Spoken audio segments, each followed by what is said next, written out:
Bonjour et bienvenue à ce webinaire de la Société Santé en français. Mon nom est Adam Berada et je suis agent des relations publiques à la SSF. Et donc, je serai votre hôte pour l'heure qui suit et je suis ravi de vous accueillir aujourd'hui. Quelques mots avant pour ceux qui ne connaissent pas la Société Santé en français. Nous sommes un groupe national dynamique qui a pour objectif de promouvoir le développement de la santé en français pour les communautés francophones et acadiennes vivant en situation minoritaire au Canada. La société est le point de rencontre de 16 réseaux régionaux, provinciaux et territoriaux, œuvrant à la concertation des partenaires intéressés à améliorer l'accès à des services de santé en français dans toutes les provinces et territoires où le français n'est pas la langue de la majorité de la population. Il convient également de rappeler que la Société Santé en français reconnaît que ses bureaux à Ottawa sont situés sur le territoire traditionnel non cédé du peuple Anishinaabe-Algonquin, présent en ces lieux depuis des temps immémoriaux. La Société honore les territoires traditionnels sur lesquels son personnel et ses partenaires vivent, travaillent et se divertissent. L'objectif des webinaires de la Société Santé en français est multiple.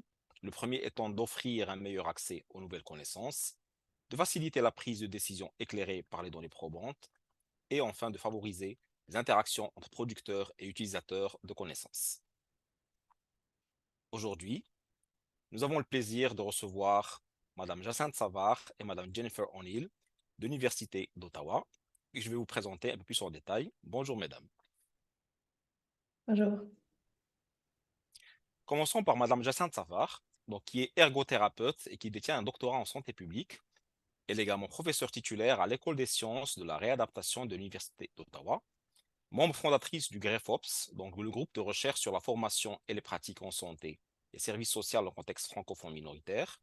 Elle est également co-titulaire de la chaire de recherche de l'Université d'Ottawa et de l'Institut de savoir Montfort sur la santé des francophones de l'Ontario. Ses intérêts de recherche portent sur l'accès aux services de santé en français et sur la formation des professionnels de la santé à l'offre active de services en français. Madame Jennifer O'Neill, quant à elle, est physiothérapeute et détient un doctorat en sciences de la réadaptation. Elle est également professeure adjointe à l'École des sciences et de la réadaptation de l'Université d'Ottawa. Investigatrice affiliée à l'Institut de recherche de Bruyère et membre également du GREFOPS, Jennifer s'intéresse aux intersections entre l'accès aux services de réadaptation, l'équité et la télésanté. Mesdames, je vous renouvelle. Bienvenue et je suis ravi d'être avec vous aujourd'hui. Un peu de Merci. logistique avant d'aller plus loin. Donc, les participants sont sur Sourdine. Vous pourrez participer quand même au débat à la fin de la présentation dans de pas les listes, par écrit. Donc, vous pouvez mettre votre question en cours de webinaire dans la boîte de conversation chat et la boîte Q&A au bas de votre écran. Il y aura également un sondage interactif qui sera lancé donc, en cours de webinaire. Il est facultatif et anonyme, donc, sauf pour la dernière question. Et ce serait bien de prendre donc, le temps d'y répondre avant de commencer. Et enfin, je tiens à vous souligner que pour maximiser le partage de ressources et pour les personnes qui n'ont pas pu assister à ce webinaire, celui-ci sera disponible en version enregistrée sur le site de la SSF ainsi que la présentation donc, de nos panélistes. Mesdames, je vais arrêter cette présentation et je vous passe la parole. Merci. Merci. Je vais juste partager mon écran ici.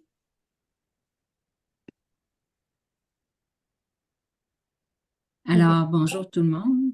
Oui, on voit bien la diapo. Donc, bonjour tout le monde. Il nous fait plaisir de vous parler aujourd'hui de Marche vers le futur, qui est un programme de télésanté et de prévention des chutes. Et on va vous parler plus spécifiquement de l'adoption de ce programme par différentes communautés et des défis d'implantation et des facteurs facilitant cette implantation. Donc, nous, on travaille et on habite et on s'amuse sur le territoire traditionnel non cédé du peuple Anishinaabe-Algonquin, ici à Ottawa. Et avant de commencer, on veut aussi remercier toute l'équipe de collaborateurs de Marche vers le futur qui nous ont aidés à mettre en place ce programme, ainsi que les organismes qui ont financé la recherche qu'on a fait au sujet du programme. En particulier, en 2021-2023, la Société Santé en français nous a permis d'étudier justement l'adoption et l'implantation du programme par plusieurs communautés. Un peu plus tard, le secrétariat du Québec aux relations canadiennes nous a permis de mettre en place une communauté de pratique pour les animateurs qui sont formés pour offrir le programme.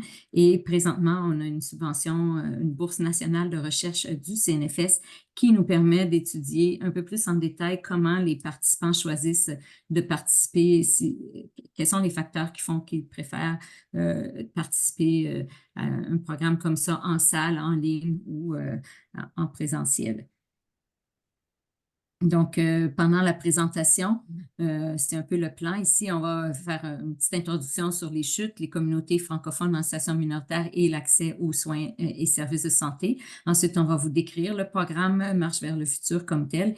Puis, on va discuter de l'implantation et de l'adoption de ce programme-là par des membres des communautés et vous parler de nos prochaines étapes. Et ensuite, il y aura une période de questions. Donc, si on commence par parler des communautés francophones en situation minoritaire, on sait que certains déterminants de la santé sont moins favorables, surtout pour les aînés des communautés francophones en situation minoritaire. Ici, je cite une étude ontarienne qui nous dit que les personnes de 65 ans et plus en Ontario ont plus tendance à vivre en situation de faible revenu, avoir un plus faible niveau de scolarité, être socialement plus isolés et ils sont plus nombreux à vivre dans des milieux ruraux et à rapporter une moins bonne santé. Cette étude-là, c'était une étude faite en Ontario, mais il y a d'autres études qui viennent de d'autres provinces. Tu peux cliquer, ça va apparaître qu'il y a d'autres études qui viennent de d'autres provinces qui ont des résultats similaires. Entre autres, je sais qu'au Nouveau-Brunswick, au Manitoba aussi, on voit que les personnes francophones vivent davantage dans les milieux ruraux et en général, la communauté francophone est plus âgée que l'ensemble des résidents de la province aussi. Donc, pour ce qui est de l'accès aux soins et services de santé, il y a un sondage qui nous disait que 74% des francophones en situation minoritaire considèrent qu'il est très important ou important de recevoir des services de santé en français, mais seulement le tiers disent pouvoir avoir accès à des services de santé à des services en français pour tous leurs soins de santé. Puis lorsqu'on leur demande pourquoi c'est important, 29% nous indiquent que ça leur permet une meilleure compréhension, 12% disent que la communication est meilleure ou plus facile, donc ça nous fait facilement là, un 42% de personnes pour qui c'est vraiment une raison de communication, de meilleure communication, d'avoir leur service en français. Ce que la recherche nous dit aussi sur la prochaine diapo, c'est les conséquences de ne pas avoir accès à des services dans sa langue. Donc, il y a un plus faible niveau de satisfaction envers les services, des difficultés à comprendre et à suivre les plans de traitement, d'où une plus grande chance de résultats moins optimaux. Et surtout, une moins grande tendance à rechercher des services préventifs quand ils ne sont pas offerts dans notre langue. Donc, notre programme Marche vers le futur, qui est un programme de prévention, c'est important que ce type de programme soit offert dans sa langue pour que les gens y participent. Maintenant, on se demande pourquoi les chutes, mais on sait qu'au Canada, les chutes et les blessures qui sont associées aux chutes, c'est vraiment un problème de santé publique important. De plus, on sait aussi que les chutes au Canada encore ont coûté près de 5,6 milliards de dollars au niveau du système de santé. Donc, il y a une importance à ce niveau-ci aussi. Puis évidemment, on estime qu'avec le vieillissement de la population, que ces statistiques-là vont sûrement augmenter. Maintenant, si vous regardez le graphique ici, selon un rapport de surveillance récent là, de 2022, on a démontré aussi que les chutes chez les personnes de 65 ans et plus vivant au Canada sont multifactorielles. Donc, on voit ici, là, on sait qu'on est en hiver, mais on voit ici que souvent, les chutes sont associées plutôt en marchant sur d'autres surfaces que la glace et la neige, donc avec une statistique de 43%. Et puis, l'autre côté de la pointe ici, on voit plusieurs facteurs. Donc, l'importance ici de voir que il faut aller pour la prévention, avoir des facteurs multifactoriels et un programme qui est multifactoriel pour aller chercher tous les facteurs à ce niveau-ci. Maintenant, par rapport aux chutes et à l'accès, on sait que les personnes âgées de 65 ans et plus, de 30 à 40 vont au moins faire une chute par année au Canada. Puis, les chutes sont aussi une source d'hospitalisation, une des sources les plus fréquentes au niveau des aînés, puis elles mènent souvent à des blessures. Il y a aussi une statistique intéressante ici qui est ressortie avec le nouveau rapport de surveillance qui est en lien avec le niveau de revenu annuel et les blessures qui sont liées à une chute. Et ça démontre ici qu'il y a un pourcentage plus élevé chez les aînés à faible revenu. Donc, comme Jacinthe a discuté auparavant, si on fait le lien avec le risque de chute élevé chez les aînés et un lien potentiel avec un revenu faible chez les aînés des communautés francophones en situation minoritaire, bien, ça démontre vraiment l'importance d'avoir un accès à des services de prévention des chutes en français, ce qui a créé un peu là, le lien avec le programme Marche vers le futur. Donc, le début du programme, comment ça nous est venu à l'idée?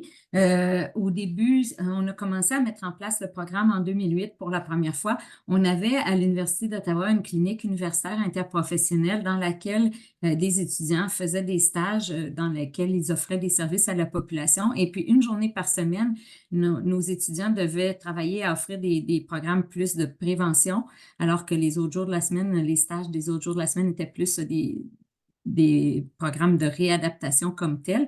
Et donc, on cherchait quelque chose que nos étudiants pouvaient faire pour offrir davantage de services de prévention. On a voulu faire un programme à distance et en français pour rejoindre justement les personnes francophones des communautés plus isolées qui avaient moins accès à des professionnels de la santé dans leur communauté. On voulait qu'il y ait une intensité suffisante. Les programmes qu'on connaissait de prévention des chutes qui étaient disponibles en français à cette époque-là, il y avait le programme PIED qui était offert 2 fois par semaine. On disait que c'était nécessaire de faire les exercices au moins 2 fois par semaine pour avoir une intensité suffisante pour produire un changement dans la force, dans les réactions d'équilibre des personnes âgées. De faire les exercices juste 1 fois par semaine, ce ne serait pas suffisant. Mais nous, on avait des ressources pour les offrir juste 1 fois par semaine. Donc, ça nous a amené à créer un programme où il y avait 1 fois par semaine des exercices animés par l'animateur, mais on demande aux participants de les répéter à domicile, ces exercices-là, pour donner l'intensité suffisante. Il fallait avoir aussi des exercices assez difficiles. Si on fait seulement des exercices assis, on n'améliorera pas nécessairement l'équilibre debout des participants. Donc, il fallait avoir des exercices assez difficiles pour augmenter la force et les réactions d'équilibre, mais il fallait que ça soit sécuritaire parce que c'était donné à distance. Donc, il a fallu standardiser les exercices pour arriver à créer un programme dans lequel nos exercices étaient à la fois présentaient assez de défis pour améliorer les capacités des personnes âgées, mais à la fois, ces défis-là étaient travaillés de façon sécuritaire. Notre clinique, on offrait des stages à différents professionnels de la santé, donc on voulait que l'approche soit interprofessionnelle et c'est surtout avec la prévention des chutes, c'était quelque chose que plusieurs personnes pouvaient s'occuper. Donc, plusieurs personnes de plusieurs disciplines pouvaient se préoccuper. Donc, on va le voir avec des capsules d'information, entre autres, qui ont fait appel à des gens de plusieurs disciplines. On a piloté le programme d'abord de 2008 à 2011, mais à ce moment-là, de 2008 à 2011, entre chaque essai pilote, on faisait des changements dans le programme. Donc, on ne pouvait pas avoir nécessairement des données fiables sur est-ce que le programme est efficace parce que d'une année à l'autre, ce n'était pas exactement le même programme. En 2014-2016, on a vraiment répété le même programme dans 5 communautés différentes et on a pu démontrer que le programme de 10 semaines avec les exercices qu'on avait inclus et les capsules d'information permettait de modifier, d'améliorer la force des membres inférieurs et l'équilibre des personnes âgées qui avaient participé, ainsi que leur connaissance des facteurs de risque de chute et que les personnes qui avaient participé continuaient d'être plus actives après avoir participé au programme. Donc, en 2015, 2016, on a arrêté d'avoir notre clinique universitaire interprofessionnelle et c'était pas notre ressort à nous comme professeurs d'université d'offrir des services. Donc, on cherchait une façon que la communauté s'approprie le programme puis puisse continuer à l'offrir. Et en 2021, on a eu la possibilité d'avoir une subvention de Santé Société en français qui nous a permis de mettre en place un programme pour un projet pour accompagner des communautés qui voulaient offrir le programme. Et c'est de ça dont on va vous parler davantage aujourd'hui. Donc, le programme aussi a été offert de deux manières en télésanté. Donc, une manière, la façon dont on avait commencé en 2008, c'est que les animateurs étaient à distance, souvent à l'Université d'Ottawa, et les participants étaient en salle, regroupés en salle. Donc, l'animateur communiquait avec la salle par la vidéoconférence et sur place, on avait une personne qu'on a appelée un surveillant. En fait, c'est plus que juste un surveillant. C'est une personne qui va, oui, s'assurer que tout le monde est placé de façon sécuritaire dans la salle, mais c'est aussi une personne qui accueille les gens, qui leur dit bonjour, qui jase un peu avec eux et qui est formée en premiers soins, mais qui n'est pas nécessairement un professionnel de la santé. Donc, ça permettait de rejoindre des communautés dans des petits villages où il n'y a pas nécessairement de professionnels de la santé, sans que les gens aient à se déplacer vers une plus grande ville où les programmes étaient disponibles. Avec la pandémie, en 2020, on a eu une demande pour rendre le programme disponible aussi à des gens qui le suivraient chacun dans leur domicile. Donc, on a dû modifier peut-être un petit peu les conditions du programme pour assurer, on a rajouté des choses, des éléments de sécurité donc, des éléments de sécurité dont les animateurs doivent tenir compte pour assurer que c'est vraiment sécuritaire quand les aînés sont chacun individuellement dans leur domicile. Alors, maintenant, Jennifer va vous décrire davantage le programme multifactoriel dans ses détails. Merci, Jacinthe. Donc, le programme de télésanté Marche vers le futur, évidemment, suit les principes et les écrits scientifiques. Donc, la dernière guide clinique pratique de prévention des chutes mondiales démontre qu'il faut absolument qu'un programme soit multifactoriel. Donc, ça, c'est une chose, mais aussi qu'il y ait assez d'intensité, comme Jacinthe mentionnait. Donc, il faut qu'il y ait seulement au moins 3 fois par semaine des exercices qui ait de l'éducation au niveau de différents risques et facteurs de risque des chutes, et aussi, évidemment, là, une composante là, de changement de comportement pour que les gens puissent continuer à faire les exercices et modifier leurs facteurs de risque par eux-mêmes. Donc, ce qui a, avec le financement de la SSF, ça nous a permis de réviser un petit peu notre programme et s'assurer que le programme suivait bien les nouvelles données probantes. Donc, si on regarde nos 4 piliers ici, le pilier d'évaluation, bouger, apprendre et agir, c'est nos 4 thèmes, si on veut, du programme, puis je vais les décrire plus en détail. Donc, si on regarde l'évaluation, on parle d'une évaluation pré- et post-programme. Notre programme s'étend sur 12 semaines, dont la semaine 1 et la semaine 12, c'est les évaluations. Donc, on parle d'évaluation d'équilibre statique, d'équilibre dynamique, aussi de force des membres inférieurs, de connaissance des facteurs de risque de chute. On a ajouté récemment un petit questionnaire sur la peur de chuter parce qu'on sait que ça aussi, c'est une importance au niveau des facteurs de risque de chute. Donc, les participants de 55 ans et plus, ils se font évaluer en premier avant le programme pour déterminer, s'ils sont admissibles au programme parce que c'est vraiment un programme de prévention primaire des chutes et de 2, pour avoir des données avant pour voir s'ils se sont améliorés après les 10 semaines du programme. Maintenant, si on parle de bouger, on parle vraiment des exercices. Donc, comme Jacinthe disait, on a un groupe d'exercices qui est supervisé une fois par semaine à distance. Et ensuite, les gens, ils sont motivés pour continuer. Ils sont fortement recommandés de continuer 3 fois par semaine à la maison avec un programme là, d'exercices précis qui leur sont donnés soit par papier, mais aussi par vidéo, qui sont accessibles par vidéo. Maintenant, le volet apprendre, ici, on parle vraiment des capsules d'information. Donc, chaque session qui est animée à distance par l'animateur une fois par semaine va porter sur différentes capsules d'information. Donc, sur 10 semaines, 10 différentes capsules d'information que je vais vous montrer là, un petit peu plus tard. Et le dernier pilier est agir. Donc, il faut bouger, il faut apprendre, mais il faut aussi agir sur ce qu'on a appris. Donc, on essaie vraiment de discuter avec les participants pendant les sessions en groupe de moyens de prévenir et de diminuer les facteurs de risque et comment que les gens ils vont agir. Donc, par exemple, là, on leur demande de regarder leur salle de bain et voir est-ce qu'il y a des éléments qui pourraient changer, puis qu'ils nous rapportent ça la semaine suivante. Donc, c'est vraiment nos 4 piliers là, qui forment le programme. Donc, je vous ai parlé des évaluations. Je vais vous parler plus en détail ici là, des capsules éducatives, des exercices et du programme à domicile.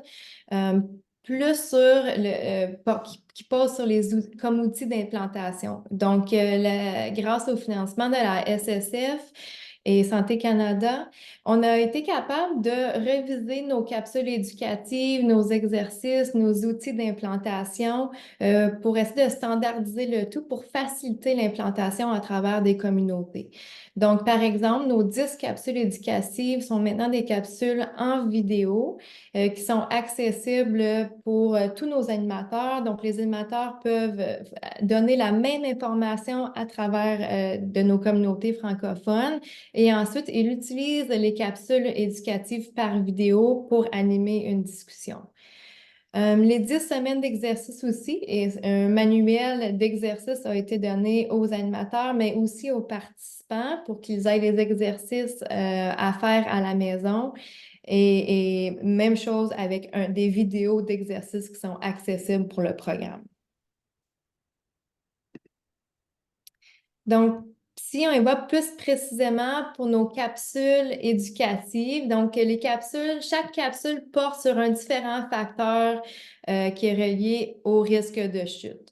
Donc, comme Jacinthe mentionnait tantôt, au départ, ces capsules-là ont été développées par différents professionnels de la santé.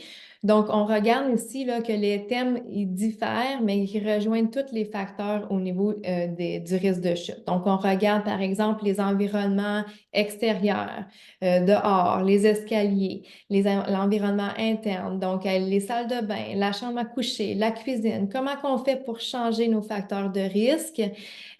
Ensuite, évidemment, tout le lien avec les maladies chroniques et les chutes. Et évidemment, les niveaux d'activité physique, le bienfait sur l'activité physique et la prévention des chutes. Les participants regardent la vidéo et ensuite les animateurs animent une discussion autour du vidéo.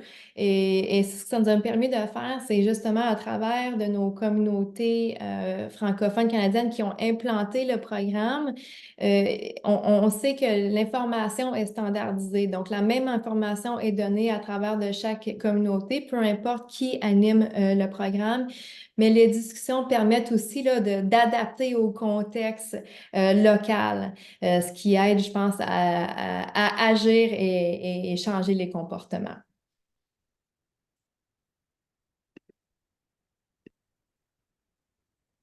Maintenant, si on parle des exercices, donc on a 10 semaines. Les exercices, ils sont faits 3 fois par semaine à domicile et 1 fois par semaine livrés à distance en groupe. Précisément, on parle de 45 à 60 minutes du programme d'exercice qui est divisé comme on voit ici. Donc, les échauffements, les exercices d'équilibre, de renforcement et d'assouplissement.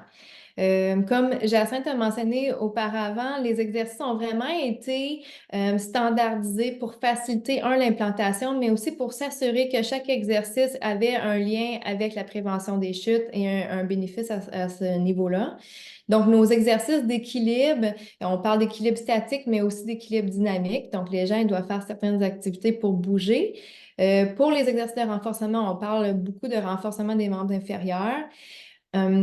Un petit ajout ici, c'est que c'est standardisé par rapport à chaque semaine pour les exercices. Par contre, il y a aussi une progression au cours des 10 semaines. Donc, il y a 4 progressions au cours des 10 semaines, ce ce qui apporte les gens à s'assurer que les exercices soient assez intensifs, assez difficiles pour créer un changement et un impact au niveau de la condition physique. Puis chaque exercice a aussi un niveau de progression. Donc, par exemple, si on prend l'exercice du assis debout, ben au début, les gens, ils peuvent se pousser de la chaise avec leurs mains. Mais à travers du programme, on leur demande de le faire sans main, les mains croisées, y aller plus rapidement, d'en faire un peu plus. Donc, c'est vraiment fait standardisé pour qu'il y ait des progressions et pour que le niveau de difficulté soit quand même maintenu.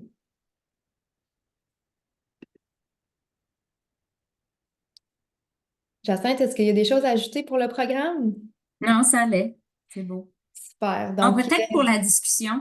La discussion en groupe, c'est vraiment important aussi pour la téléprésence, pour assurer que les gens sentent que c'est pas juste une vidéo qu'ils regardent, mais qu'ils font partie d'un groupe. Alors, la discussion sur les capsules d'information est aussi importante au niveau de la socialisation puis de l'impact là, sur les personnes, de leur motivation à participer au programme. oui, puis je pense que si je peux un peu ajouter à ça, ce que les animateurs et les participants nous ont mentionné justement à travers du projet de recherche ici, c'est que la discussion a vraiment permis aux participants de s'approprier l'information des capsules parce que les capsules vidéo, oui, c'est standardisé, mais c'est pas le même langage que, disons, au Nouveau-Brunswick ou en Alberta. Donc, on essaie justement, avec les discussions, d'avoir une appropriation du contexte, ce que les gens ont vraiment aimé. Puis, l'idée aussi des capsules vidéo éducatives, c'est que les animateurs pouvaient mettre pause et après ça, faire des petites discussions pendant la vidéo, ce qui aidait les gens justement à socialiser et apprendre un peu plus entre eux. Donc, c'est vraiment un outil qui était bénéfique pour nos animateurs. Puis les personnes âgées ont des connaissances aussi. Alors, c'est important de bâtir sur ces connaissances-là pour faciliter l'apprentissage. Donc, l'animateur peut demander qu'est-ce que vous connaissez sur tel sujet avant de commencer le vidéo, passer une partie du vidéo, donner certaines réponses et redemander qu'est-ce que vous connaissez sur telle autre chose, ce qui rend les personnes plus actives aussi, puis qui va les aider à retenir davantage d'informations. Donc, on a commencé à parler un petit peu des retombées, mais le premier projet qu'on veut vous présenter ici, c'est un projet qui était financé justement par la SSF de 2021 à 2023. Puis, on va présenter les retombées de ce projet-là. Donc, l'idée ici primaire était de documenter les stratégies d'accès et d'adoption du programme Majeur le futur à travers de différentes communautés et renforcer les capacités des communautés à pouvoir livrer le programme par eux-mêmes de façon indépendante. On voulait aussi évidemment regarder l'efficacité du programme sur les facteurs de risque. Donc, on a utilisé des méthodologies mixtes pour aller voir l'accès, l'adoption, l'efficacité et les expériences des participants. Donc, par exemple, on a utilisé les données des évaluations pré- et post-programme pour voir l'efficacité. On a aussi demandé aux animateurs, mais aussi aux participants, donc aux personnes de 55 ans et plus qui ont complété le programme, de répondre à certaines questions, certains sondages. Et aussi, on a parlé avec les gens par entrevue pour aller voir leurs expériences et leurs perspectives par rapport aux stratégies d'accès, d'adoption et d'implantation. Donc, précisément, si on regarde au niveau des animateurs et des organismes, on leur a demandé avant que le programme commence, pour aller voir l'adoption, certaines questions sur leur perception de qu'est-ce que ça prenait pour adopter le programme dans leur milieu. Maintenant, il y avait aussi, pendant le programme, des questionnaires de comportement interpersonnel. Donc, on voulait vraiment voir comment les gens, par distance, par télésanté, percevaient l'animation des animateurs. Donc, on a posé certaines questions à ce niveau-là. Évidemment, on a posé des questions sur la satisfaction de la télésanté et des entrevues en ligne là, pour vraiment voir les perceptions et les expériences des animateurs.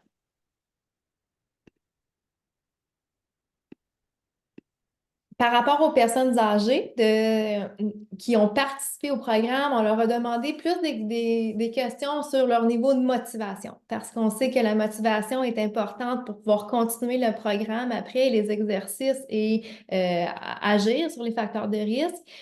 On a pris les résultats des évaluations pré- et post-programme, donc encore sur l'équilibre statique, dynamique et la force des membres inférieurs. Puis, on a fait aussi un questionnaire de satisfaction avec la télésanté, donc pour voir quelle est la satisfaction à ce niveau, et encore une fois, les entrevues individuelles. Donc, on a on a eu un succès au niveau des résultats, au niveau de l'adoption aussi. On parle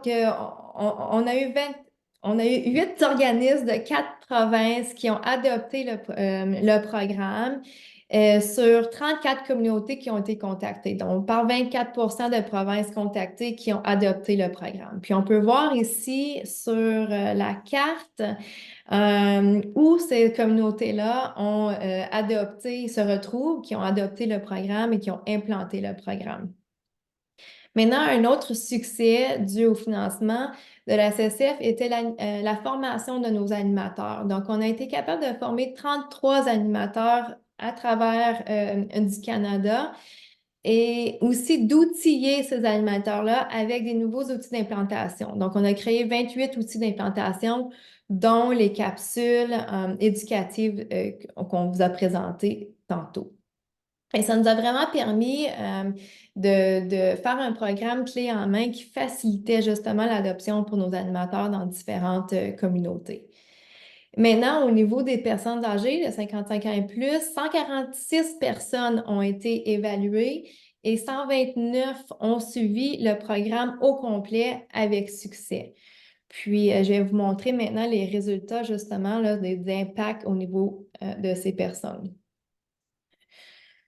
Donc, au niveau de l'efficacité et de la motivation, donc, quel était l'impact du programme chez les personnes de 55 ans et plus? Donc, il y a eu un changement significatif pour les facteurs de risque de chute. Donc, si on regarde ici pour l'équilibre dynamique, l'équilibre statique et la force des jambes, nos changements démontrent encore que le programme était efficace à ce niveau-là pour ces personnes. Il y a aussi eu une amélioration de la motivation intrinsèque. Donc, suite au sondage et au questionnaire sur la motivation, 10 participants qui ont répondu à ce sondage ont rapporté une légère augmentation du nombre d'heures d'activité physique. Donc, passant d'une moyenne à 3,7 à 4 heures après le programme. Ce qui n'est pas beaucoup, mais c'est quand même un bon changement qui peut aider les gens qui démontre que les gens ont vraiment agi sur ce qu'ils ont appris. Puis, on recommande aux animateurs de faire un suivi à 6 mois avec ces mêmes personnes pour voir est-ce qu'ils ont continué, qu'est-ce qui se passe, est-ce que les gens continuent à faire les exercices. Donc, à suivre pour voir si on peut avoir certaines informations à ce niveau-ci. En ce qui concerne la satisfaction des participants, comme dans tous les sondages de satisfaction qu'on fait auprès des personnes aînées, les taux de satisfaction sont élevés. C'est reconnu là, dans les écrits que souvent les taux de satisfaction sont élevés. Donc, ce qui est plus important, c'est d'aller voir où sont les points dont les gens sont moins satisfaits et où sont les points dont les gens sont plus satisfaits. Donc, pour chaque question, les gens pouvaient donner une note sur 4. On voit qu'il n'y a pas nécessairement une grande différence de moyenne, là, de pointage entre les éléments pour lesquels les gens sont plus satisfaits et moins satisfaits parce qu'ils donnaient beaucoup des 3 puis des 4 à toutes les questions.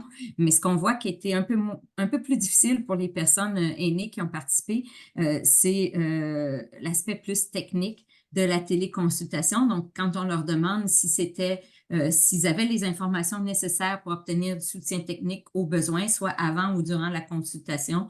Quand on leur demande si la plateforme de téléconsultation était facile à utiliser, c'est les points qui obtiennent le moins de taux de satisfaction. Puis être capable d'exécuter les étapes de connexion. L'autre point qui était peut-être un peu qui est quand même bien, les gens ont quand même une bonne satisfaction là, à 3,25, 3,33 sur 4, mais un peu moins que les autres points dont ils sont très satisfaits, c'est le fait d'être à l'aise de parler, de poser des questions ou de discuter de leurs inquiétudes pendant la téléconsultation.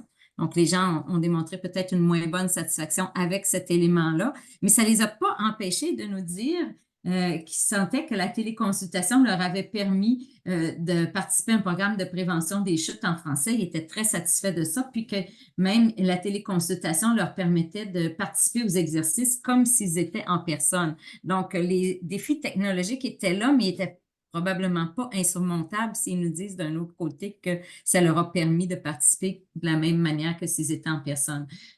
Puis que l'animateur était à l'écoute de leurs besoins aussi. Donc, ça nous dit qu'il faut peut-être porter attention là, quand on fait ce genre de programme-là à tous les aspects techniques. Oui, il y a des personnes âgées qui sont familières avec les aspects techniques, il y en a de plus en plus, mais il y en a encore pour qui ça demeure un défi. Donc, leur apporter le soutien pour que ça soit satisfaisant pour eux.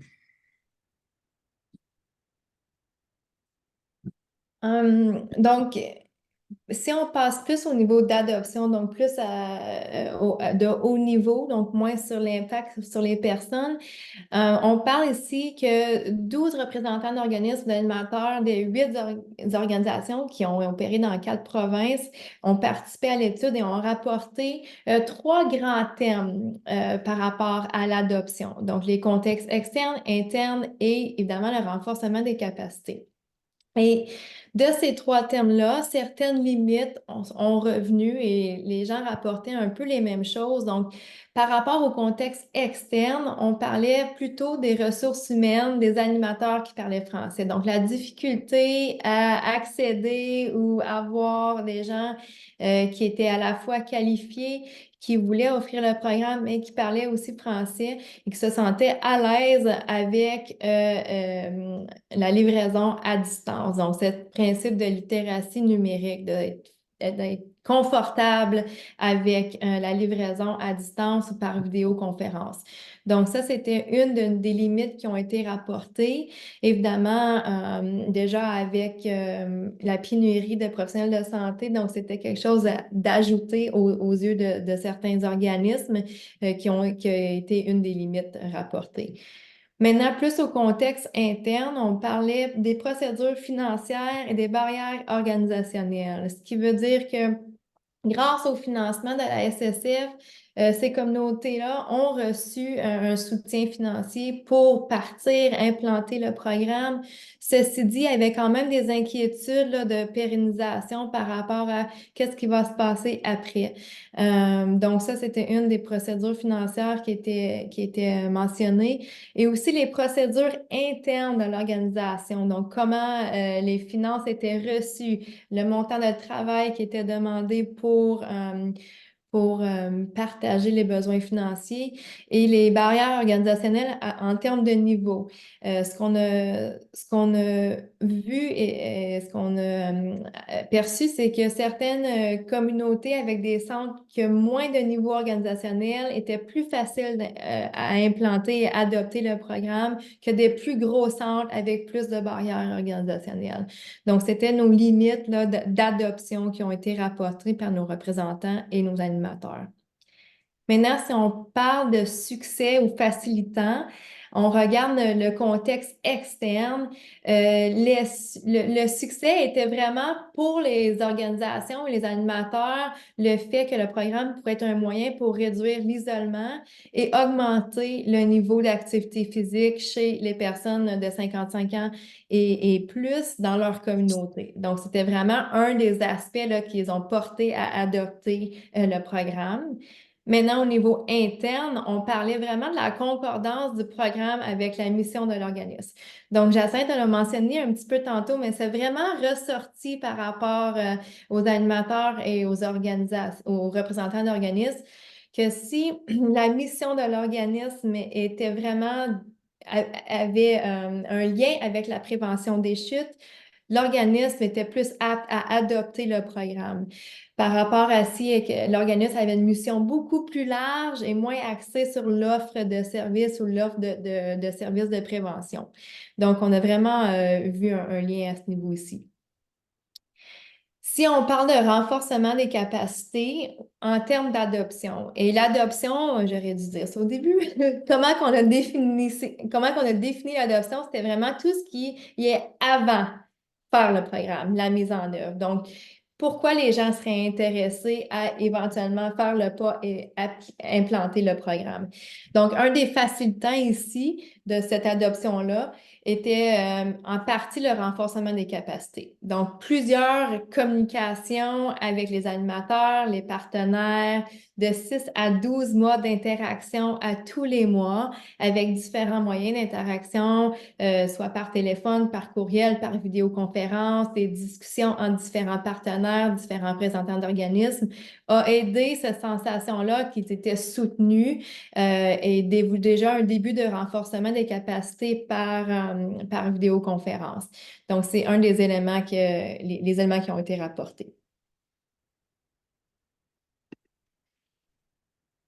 Maintenant, une fois qu'ils ont adopté le programme, on parlait d'implantation. Donc, on leur a demandé par entrevue avec des données qualitatives, quelles étaient leurs expériences avec l'implantation, qu'est-ce qui s'est passé en termes de facilitants, de stratégies qui ont aidé l'implantation. Donc, il y a 4 grands termes qui ont été identifiés ici, comme soit des obstacles ou des facilitants à cette implantation.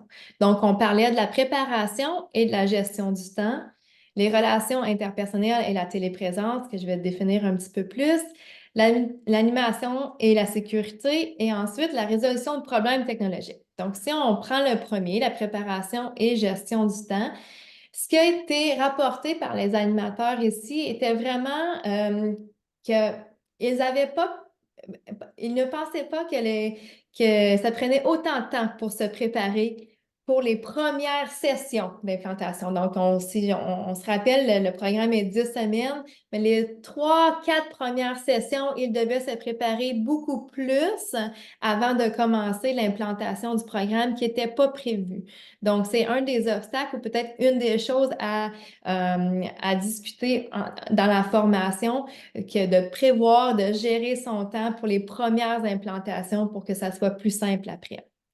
Par contre, ceci dit, après 5 fois, donc à mi-chemin du programme, c'était beaucoup plus facile. Ils ne devaient pas passer autant de temps à se préparer pour l'animation des exercices, puis ils se sentaient plus à l'aise. Si on parle des relations interpersonnelles et de téléprésence. Donc, la téléprésence, on parle justement de comment qu'on discute comme ça ensemble, la sensation d'être avec le groupe malgré qu'on est à travers d'une vidéoconférence et comment les gens peuvent se sentir soutenus. Donc, comment les participants peuvent se sentir soutenus malgré que l'animateur n'est pas en présentiel avec eux. Ce que les animateurs ont rapporté, c'est qu'au début, et ce qu'on a vu en fait de nos animateurs aussi, parce qu'on a regardé leurs premières implantations, c'est qu'ils n'étaient pas vraiment à l'aise avec l'animation à distance. Donc, par exemple, ils prenaient leur livre, leur manuel et lisaient les informations sans porter attention à l'écran, donc aux gens qui étaient de l'autre côté de l'écran. Donc, après quelques rétroactions de notre équipe, on a pu faciliter et former, si on veut, les animateurs à se sentir plus à l'aise en téléprésence. Et puis, ils ont été capables d'interagir de façon plus confiante, si on veut, à ce niveau-là. Maintenant, l'animation des exercices et le niveau sécurité. C'est souvent un point qui est soulevé par les gens avant qu'ils implantent le programme. Donc, est-ce que c'est sécuritaire de faire des exercices à distance, des exercices d'équilibre pour des gens qui pourraient être à risque de chute? Ceci dit, la sécurité était toujours mise de l'avant par les animateurs. C'est un des points importants de notre formation et aussi comment mettre la sécurité à distance, s'assurer que tout le monde soit bien sécuritaire. Donc, par exemple, ce qu'on faisait, c'est que chaque animateur devait regarder l'environnement de la personne. On enlève les bouteilles d'eau, on enlève les chaussures, on enlève les manteaux qui traînent pour que tout le monde ait une bonne vision de tout ce qui se passe pour que la sécurité soit bien établie. Comme Jacinthe mentionnait auparavant, on parle aussi de surveillant de salle. Donc, le surveillant de salle avait une communication constante avec l'animateur à distance pour qu'il y ait justement un niveau de sécurité élevé tout au long du programme d'exercice. Donc, les animateurs n'ont vraiment pas eu rien de négatif à dire au niveau de la sécurité. Il n'y a pas eu de situation de sécurité à rapporter, ce qui fait que justement, c'est un bon point, là, un bon facilitant du programme. Maintenant, la dernière, on parle de résolution de problèmes technologiques.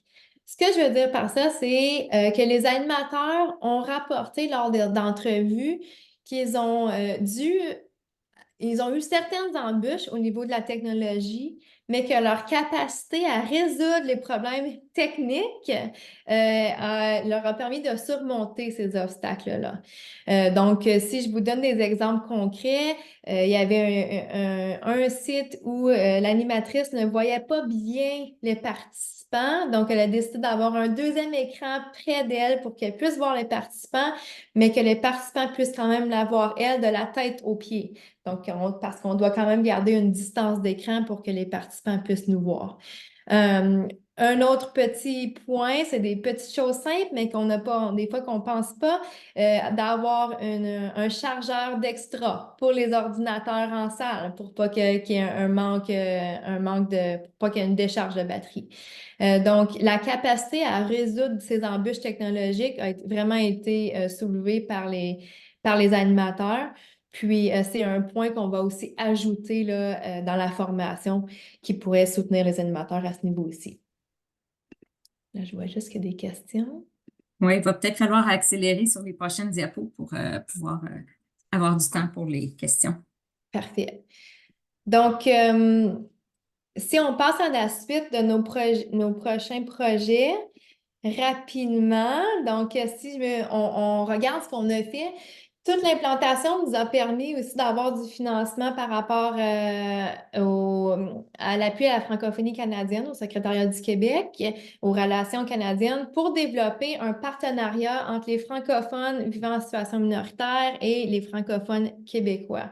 Et ce financement-là nous a permis de faire deux choses concrètes, deux outils concrets. Donc, diffuser notre nouveau site web où les animateurs ont maintenant accès aux outils, mais aussi de développer une communauté de pratique où le partenariat entre tous les animateurs au Canada puisse échanger. Donc, les gens ils savent maintenant qui implante le programme, où, et c'est aussi une plateforme pour échanger l'information, nous, pour l'équipe de Marche vers le futur à l'Université d'Ottawa et pour les animateurs qui y sont formés. La communauté de pratique est située sur la communauté de pratique plus large canadienne de prévention des chutes Loop, ce qui permet aussi aux animateurs de continuer à renforcer leur capacité avec plusieurs ressources là, sur la prévention des chutes dans le sens large.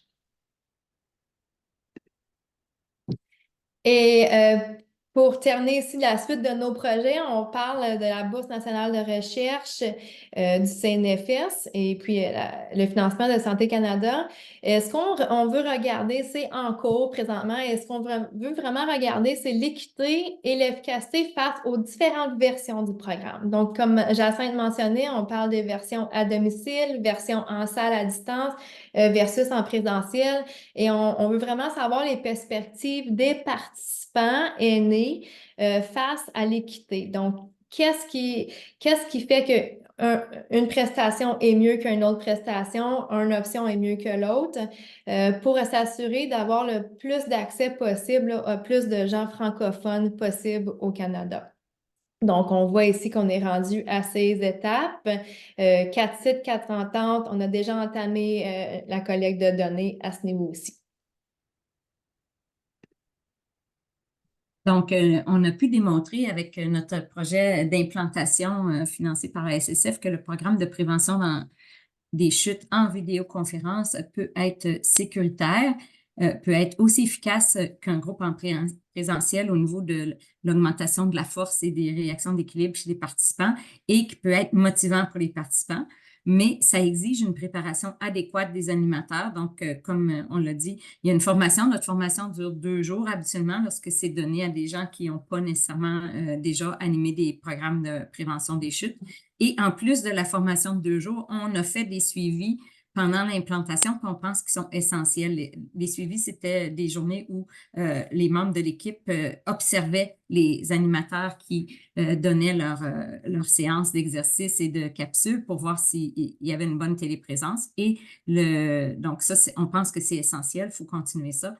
Et la présence d'outils standardisés facilite aussi l'adoption du programme par les communautés. Maintenant, l'obstacle, comme Jennifer l'a dit, c'est pour qu'une communauté adopte le programme, il faut qu'elle puisse maintenant payer elle-même ses propres animateurs en dehors de nos projets de recherche. Nous, on n'a pas d'argent pour le faire. Alors, les communautés qui arrivent le mieux à le faire, c'est par exemple, des gens qui ont déjà des centres de santé communautaires ou des gens qui ont déjà une mission au niveau de la prévention de la santé, mais on a de plus en plus de discussions avec des gens qui sont prêts à adopter le programme.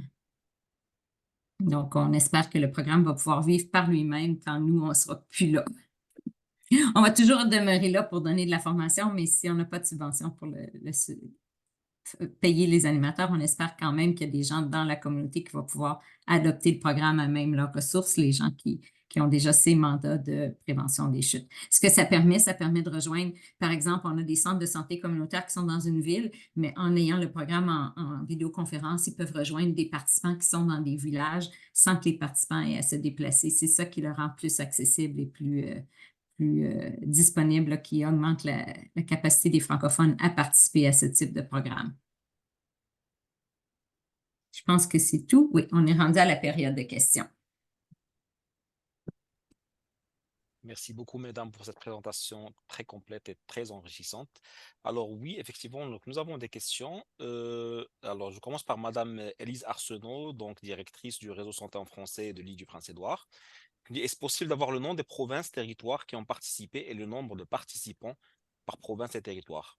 Donc, j'ai essayé de voir aussi si cette information a été fournie au début. Je n'ai pas l'impression, mais si vous pouvez nous éclairer. Je vais remettre, excusez-moi, je vais donner le mal de cœur La à carte. une personne. Je vais remettre la carte. Puis aussi, donc, si on voit ici les différentes provinces et différentes communautés pour le projet de la SSF, mais aussi, il faut regarder le code QR ici. C'est un de nos articles qui est en preprint, mais qui a aussi été accepté par un journal qui n'est pas encore publié. Mais donc, vous pouvez aller voir beaucoup d'informations très précises sur chaque province, le nombre de participants par province et aussi comment la prestation, le programme a été donné en détail là, sur l'article. Mais on regarde qu'il y avait quand même 129 personnes qui ont complété le succès. Donc, on a une attrition de 2,4 à ce niveau-ci. On avait 4 provinces. On avait le Nouveau-Brunswick, le du Prince-Édouard, l'Ontario puis l'Alberta. On a contacté plus de gens que ça, mais c'est les organismes qui ont répondu là, au moment où on avait l'argent de la SSF qui ont répondu, qui ont été capables de l'implanter. Il y en avait un en Alberta, 3 en Ontario, 3 au Nouveau-Brunswick et un à l'île du Prince-Édouard. Merci beaucoup, Jacinthe. Merci, Jennifer. Alors, une autre question donc, de Madame Barbara Lausier, donc, qui est directrice du mouvement acadien des communautés en santé du Nouveau-Brunswick. Donc, comment assurer la pérennité de ce programme dans nos provinces et territoires sans s'appuyer seulement sur les trop rares ressources des réseaux santé en français ou des groupes communautaires? Est-ce que c'est des démarches qui ont été entreprises auprès des autres partenaires, comme associations professionnelles, institutions de formation ou bien des gestionnaires du système de santé pour intégrer ce programme et l'appuyer financièrement? On commence à le faire justement là, parce qu'on a été capable de démontrer la faisabilité du programme. On a plus de poids pour aller rencontrer des gestionnaires. Jennifer, tu peux compléter, là, mais je sais qu'elle a des rencontres avec certains gestionnaires qui sont intéressés à... Oui, bien c'est ça. Je pense qu'avec le dernier projet, ça a permis d'élargir un petit peu le réseau implanté un peu partout et démontrer que c'était faisable dans différentes communautés, adapté à différents contextes. C'est sûr que D'un, avec la communauté de pratique, on est capable d'aller chercher d'autres gens aussi. Il y a des discussions avec des centres de santé communautaires qu'on a vu vraiment une adoption qui était plus simple. Donc, on voit qu'est-ce qui fonctionne mieux. Et il y a aussi avec au niveau de la santé publique qui semble déboucher un petit peu dépendamment du mandat de de certaines régions. Donc, c'est vraiment vers là qu'on essaie de mettre nos efforts là, dans les prochaines années pour s'assurer justement que les gens aient une façon de pérenniser le programme et du soutien là, sur le continu. Merci beaucoup, mesdames. Il me semble qu'il y a ma collègue Serivan qui voudrait apporter d'autres détails à cette réponse. Serivan, voudrais-tu prendre la parole, s'il te plaît?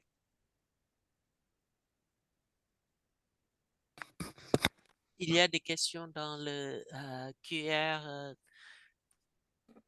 Oui, on y est justement. Donc, c'est juste une petite confusion. Alors, nous avons une autre question d'une personne anonyme qui me dit, est-ce toujours possible d'être formé et qui doit-on contacter? Oui, donc vous pouvez être formé, c'est justement avec le nouveau site web, il y a un petit formulaire où les gens sont intéressés à faire la formation, de juste remplir leur contact. Vous pouvez aussi nous contacter là, directement, Jacinthe ou moi. Mais la façon par le formulaire nous permet d'avoir aussi des données de qui et quand que les gens sont intéressés et qui veulent se faire former. Donc, je peux remettre le site web. Je vais essayer de le trouver. Ça ne sera pas bien long. Je le remets ici. Donc, sur le site web ici, vous allez voir là, que vous pouvez remplir le formulaire des animateurs.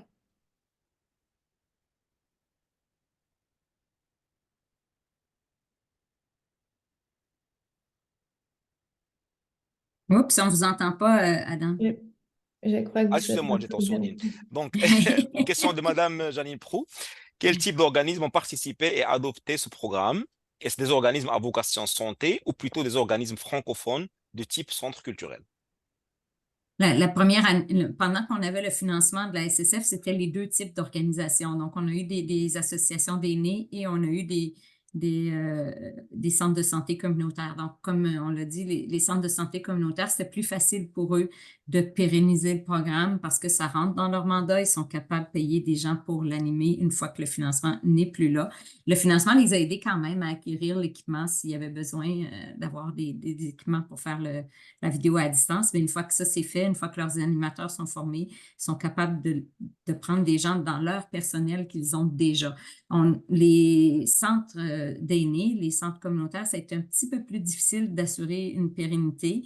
Il y en a qui ont réussi à trouver d'autres fonds, des collaborations avec des conseils scolaires ou d'autres façons d'obtenir des fonds pour payer une partie de l'animation, mais il y en a qui n'ont pas réussi.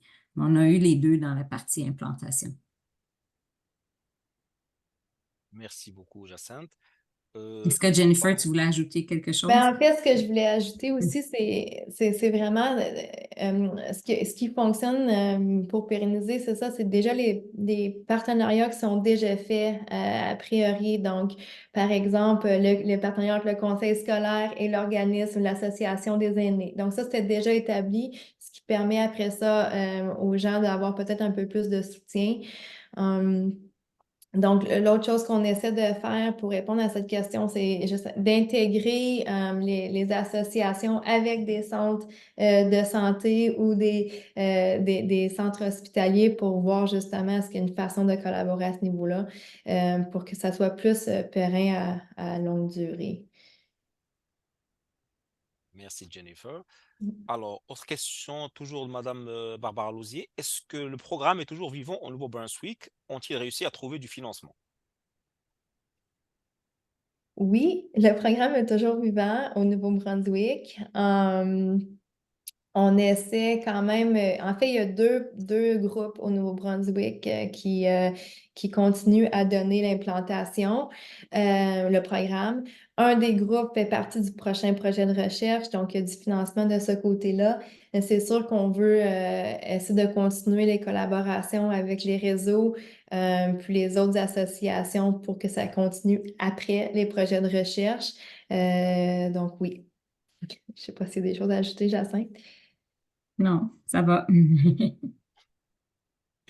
Merci beaucoup. Autre question de Monsieur André Lépine, donc, qui nous demande, si je comprends bien, l'animateur doit être approuvé par le programme, probablement selon l'entente de partenariat. Et quel est le montant envisagé pour financer un animateur? Oui, Um, donc oui, les animateurs doivent être approuvés par le programme pour dire que le programme qu'ils offrent, c'est le programme Marche vers le futur. Il faut qu'ils aient suivi la formation Marche vers le futur parce qu'on ne veut pas que les gens fassent n'importe quoi par vidéoconférence et puis disent que c'est Marche vers le futur. Donc, on a vu que ça prenait vraiment un bon encadrement des animateurs pour qu'ils offrent vraiment un programme qui est motivant pour les participants. Donc, oui, ils doivent être approuvés. Le montant par animateur, ça dépend du salaire que vous payez vos animateurs chez vous, mais c'est 10 séances de combien d'heures? c'est Plus, c'est 1h30 par séance, 10 séances, plus les évaluations là, à plus les évaluations, plus d'habitude, on payait, nous, pendant la préparation, on payait un peu d'heures de préparation aussi, là. Donc, on parlait d'un montant autour de 3 000 par livraison du programme. Maintenant, ça peut dépendre de chaque endroit, là, quel prix ils payent leurs animateurs. Puis aussi, je pense qu'un des points importants par rapport justement au financement, c'est qu'on veut vraiment s'assurer en termes d'accès que le programme reste gratuit pour les personnes âgées de 55 ans et plus francophones. Donc, on ne veut pas nécessairement faire payer les gens pour participer au programme. Donc, c'est pour ça que trouver des sources de financement pour soutenir les programmes d'une autre façon est importante. On a fait un sondage, Jennifer, tu m'as dit, là, les personnes seraient prêtes à payer jusqu'à 20 $ pour participer. C'est sûr que 20 $ par participant, puis on ne peut pas avoir des classes de 100 personnes, on ne sera pas capable d'assurer la sécurité. Donc, il y a un maximum, dépendant si c'est en salle ou à domicile. C'est sûr qu'un 20 $ par personne, ça ne paye pas l'animateur. Ça pourrait payer le cahier. Les gens seraient prêts à payer pour le cahier. Et puis ça, on pense que c'est possible. Là aussi, les gens le font en salle puis décident d'offrir du café. On peut faire payer les gens pour ça. Mais c'est sûr que les participants aînés ne paieraient pas pour le salaire de l'animateur. Il y aurait peut-être quelques personnes qui seraient prêtes à le faire, mais la majorité, non.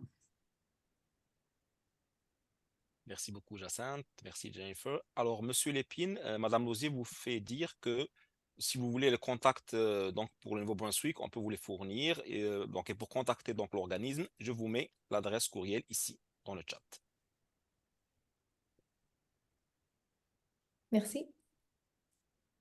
Est-ce que nous avons d'autres questions? Il me semble que non.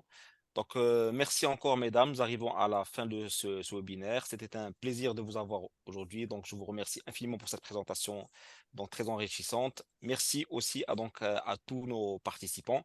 Vous retrouverez donc dans quelques temps l'enregistrement de ce webinaire ainsi que la présentation de nos panélistes sur le site de la Santé en français à l'adresse que j'ai déjà mis sur le chat.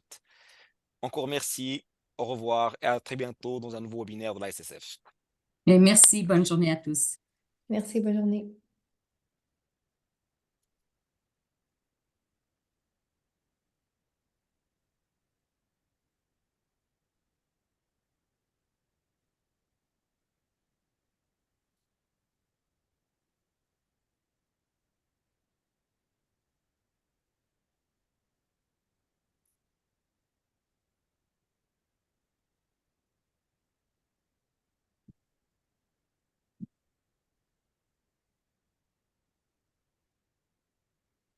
Un grand merci encore à vous deux, le temps que Et merci. l'on se déconnecte.